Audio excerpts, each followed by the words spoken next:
Les gens d'ici ont dans le cœur Radio Pénard Skyrock. Stéphane Guichard, ITK Média. Stéphane, vous êtes spécialiste en images, en son, vous êtes producteur. Et c'est vous qui produisez cet album d'Harvey, le nouvel album de Harvey, qui sortira quand ? Qui devrait sortir mi-mars, si tout se passe bien. Alors mi-mars, le 15 mars, parce que l'arrivée du printemps. Tout à fait. En fait, on a visé une date qui est le 20. Le 20, voilà, oui, pour mettre pour une grande journée, voilà, on parlera de Harvey. On annoncera cet album. Il a visiblement beaucoup de talent, il connaît beaucoup de monde, on nous en parle beaucoup. En plus, on a reçu Anna Washington qui m'a dit maintenant je chante aussi avec Harvey, la DJ. Tout à fait, oui. Elle nous l'a dit hier, elle fait une émission spéciale le vendredi. Anna Washington. Anna Washington, DC. Oui, DC. Voilà. Stéphane, quel est le rôle d'un producteur dans la sortie d'un album ou dans la création d'un album ? Le rôle du producteur, c'est avant tout d'accompagner l'artiste, de l'aiguiller ne serait-ce que les démarches administratives pour créer un album, créer un produit, parce que c'est vrai qu'il y a beaucoup de jeunes talents qui rêvent de faire un disque, mais qui n'ont pas foncièrement l'idée de savoir comment s'engager, parce que ça reste un sacré parcours. Et le but du producteur, c'est de le mettre sur les rails et de l'aiguiller dans la conception, dans la mise en place, la préparation et l'enregistrement. Voilà. Et je suppose le financement. Et bien sûr le financement, oui, tout à fait. Parce que qui dit producteur dit financement. Qui dit producteur dit financement, tout à fait. Alors le producteur, on le voit comme Eddie Barclay, verre de champagne à la main, gros cigare. Ou comme Eddie Marwani. C'est mon artiste, il est à moi. Son nom m'appartient. Non, on n'en est plus là. On n'en est plus là. Enfin, je pense que ça doit encore exister. Hein. C'est vrai que c'est le genre de clichés qui nous font rire, mais qui existent encore. Quoi. Bon, il se trouve que je ne fume pas, donc je n'ai pas de cigare. Non, mais on a vu Eddie Barclay sur les derniers temps avec la Rose d'Or à Paris. Il avait un cigare et un verre, mais il ne buvait pas et il n'allumait pas. C'est simplement un. Oui, dans le paraître, ça fait partie. Et quand on est producteur, il faut être aussi artistiquement autoritaire. Il faut se dire, je vois pas les choses comme ça. Il faut pas que ça dévie. Il faut savoir protéger. Autoritaire, non. Je pense que, c'est pas dans ma conception. C'est plutôt, je dirais, un travail de communication et d'essayer d'apporter du recul au travail de l'artiste. D'amener une façon de travailler, d'écoute, de voir les choses et de lui donner ensuite du recul par rapport à son travail. C'est toujours difficile à un moment donné de se dire tiens, j'ai écrit quelque chose, je vais essayer de le mettre en scène, mais peut-être que la direction que je vais prendre n'est peut-être pas la meilleure. Et donc le but du producteur aussi, c'est d'apporter aussi sa vision des choses dans la partie artistique et d'apporter ses valeurs artistiques et de lui donner du recul à son travail. On connaît les affres des musiciens, des artistes, quand ils créent, quand ils vont sortir un album, ils ont peur que ça ne marche pas, il y a le trac de la scène. Quels sont les sentiments, que vivent les producteurs eux-mêmes ? Alors, le sentiment. Tel que vivez-vous dans la production de cet album ? Alors, nous, c'est toujours partagé. On est entre, des fois, je dirais, secouer l'artiste, ou le bichonner et le rassurer. Donc, on passe, je dirais, par tous les stades. Voilà, parce que l'artiste, lui, passe par certains stades. C'est très souvent le stade de la remise en question et du gros doute. C'est vrai que c'est la problématique de l'artiste, hein, c'est de savoir est-ce que le produit que j'ai créé va plaire. Donc après, le rôle du producteur, c'est d'essayer d'être là pour rassurer aussi en même temps. Or nous, on a toujours aussi ce doute-là. Est-ce que le produit que j'ai produit va plaire aussi, donc il faut aussi savoir nous aussi prendre du recul et se rassurer nous-mêmes. Au-delà même de la difficulté qu'a le marché en règle générale, dans n'importe quel domaine que ce soit, il faut qu'avec l'artiste, au-delà même d'un choc artistique, il faut qu'il y ait une alchimie, il faut qu'il y ait un mélange qu'on ressente, que ce soit réciproque. Alors, en l'occurrence, pour moi, oui. Je le conçois comme ça. Je ne me vois pas producteur pour simplement produire. Je produis un autre groupe qui s'appelle Scoville, qui est un groupe marseillais. Et je les ai toujours choisis par un coup de cœur. J'ai toujours fait dans ma vie professionnelle des choix sur des coups de cœur et je pense que je continuerai à travailler en ce sens-là.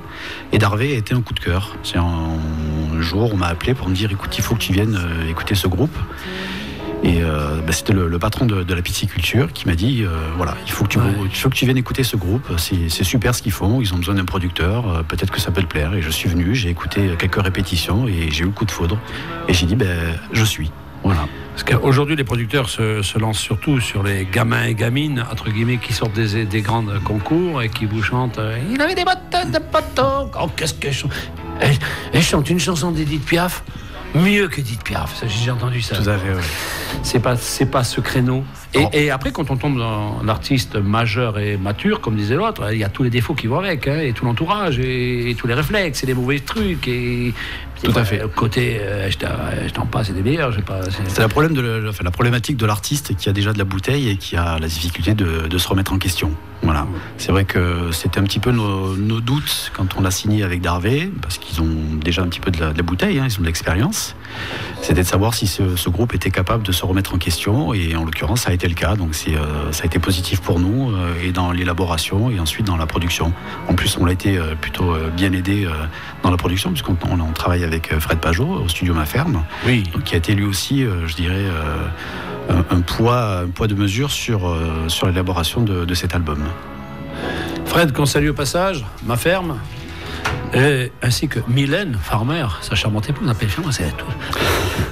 Avant on l'appelait la rouille, mais non. Claudia, la pauvre. Oui, mais c'est Claudia, c'est comment tout. Bon, on va revenir en conclusion d'émission avec Stéphane Guichard, dont je rappelle qu'il n'a aucun lien avec Par-dessus mon vieux. Et puis il habite pas Sauvian, il habite à Cers. Pour te dire, pas pareil. Il ne pouvait pas y avoir deux Guichards à Cers. Et pourtant, il y a eu, parce que j'ai habité Sauvian, nous avons été voisins pendant 3 ans. Guichard, oui Guichard, ça va Guichard, viens descendre Guichard. Bon coiffeur, descends, viens. Il n'a pas travaillé avec vous en studio, non? Non, du tout, non. En plus, on ne s'est jamais rencontrés. On s'est croisés, je crois, 1 ou 2 fois avec une baguette de pain dans une boulangerie, mais nous n'avons jamais échangé. C'est un pote. On le donne un petit bonjour à Daniel. Les gens d'ici ont dans le cœur Radio Pénard Skyrock. On est sur Darvé, là, toujours. Et ce groupe marseillais dont vous me parliez tout à l'heure, Stéphane, que vous produisez également. Scoville, dans quelle tendance, quel style? Rock, carrément rock. Ouais. Rock à la Springsteen, à la... On peut dire, oui, rock à la Springsteen, tout à fait, oui. Tout à fait. Du rock. Et leur album est déjà sorti? Leur album n'est pas encore sorti, il est en préparation, et on devrait, je pense, dans les prochains mois, de nouveau envahir les studios de Ma Ferme, chez Fred Pajot. Voilà. Vous avez une vue, Stéphane Guichard, sur d'autres talents que vous aimeriez produire?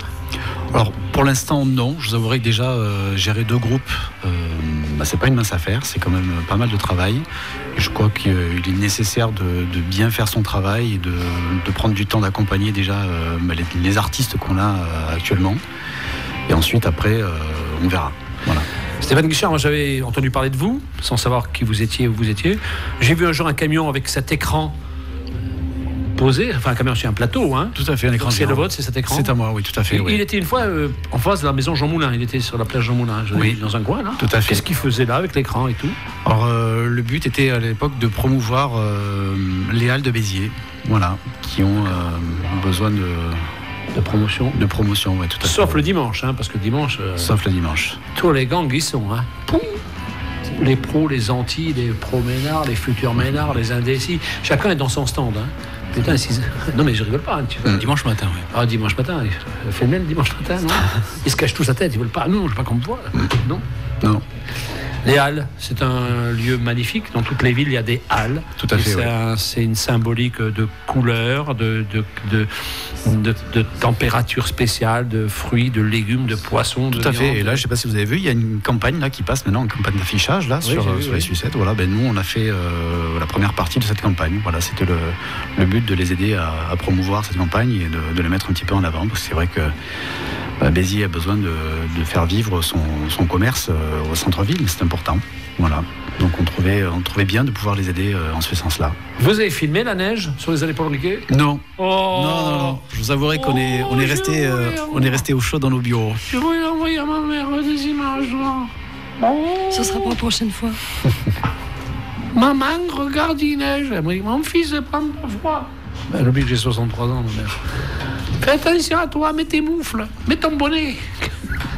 Bon, on écoute Darvé pour conclure. Je vais peut-être la remettre au début. Oui, et on va juste simplement laisser la conclusion à Stéphane Guichard.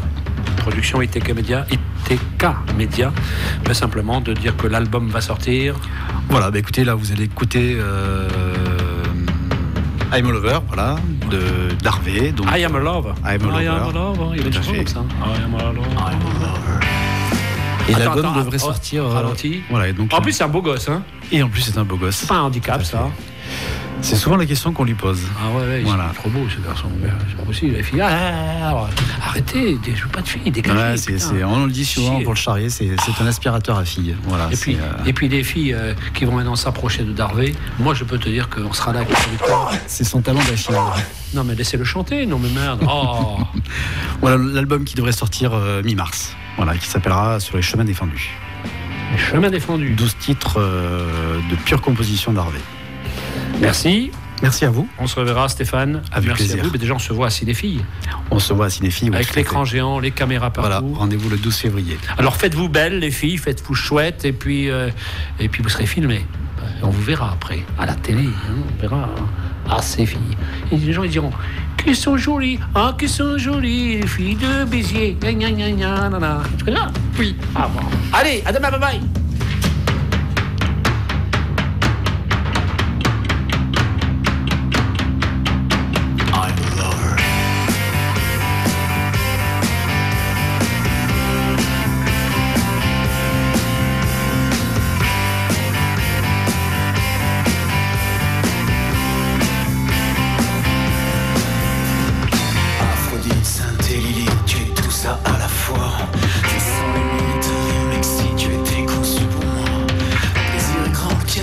Je sais qu'il faut du temps, même s'il faut 1001 nuits, tu viendras aussi.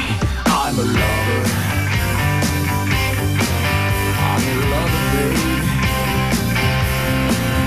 I'm your lover, I'm your lover, baby. Ouvre ton corps au chercheur d'or que ton doux métal attire.